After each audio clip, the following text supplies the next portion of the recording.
নগরবাসীর ঈদ শেষে ফিরে আসার খবর নিয়ে এই মুহূর্তে সরাসরি আমাদের সাথে কমলাপুর রেলওয়ে স্টেশন থেকে যুক্ত হয়েছেন সহকর্মী আদিলুর রহমান। আদিল, জানাবেন।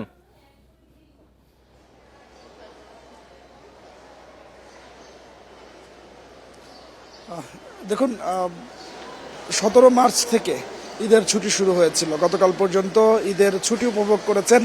রাজধানী থেকে যারা গ্রামে গিয়েছিলেন, পরিবার পরিজনের কাছে গিয়েছিলেন, এবার আসলে ফেরার পালা।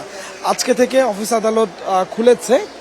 তবে যারা এই আজকে এবং আগামীকালকের ছুটি আসলে মেলাতে পারেননি মূল ছুটির সঙ্গে, তারাই আজকে ঢাকায় ফিরছেন।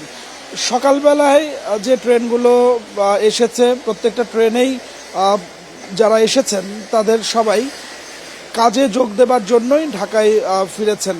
তবে অনেকে কিন্তু পরিবার পরিজন রেখে এসেছেন, তারা হয়তো বা শুক্রবার বা শনিবারে আসবেন। আমরা রেলওয়ে কর্তৃপক্ষের সঙ্গে যখন কথা বলছিলাম, রেলওয়ে কর্তৃপক্ষ বলছিলেন যে এখনও ঢাকায় ফেরা ভিড় সেভাবে জমেনি।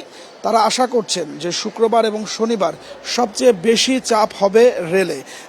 সেই চাপ মোকাবেলা করবার জন্য এরই মধ্যে তারা তাদের যে ব্যবস্থাপনাগুলো আছে সেই ব্যবস্থাপনাগুলো তারা নিয়েছেন।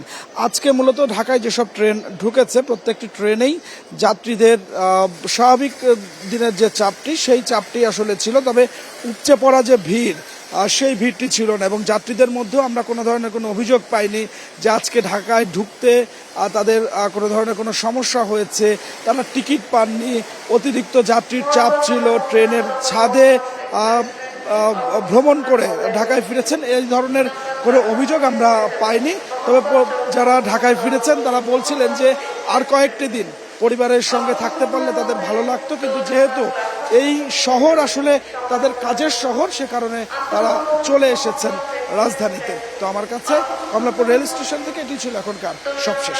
জি আদিল, আপনাকে অনেক ধন্যবাদ। কমলাপুর থেকে যুক্ত হয়েছিলেন।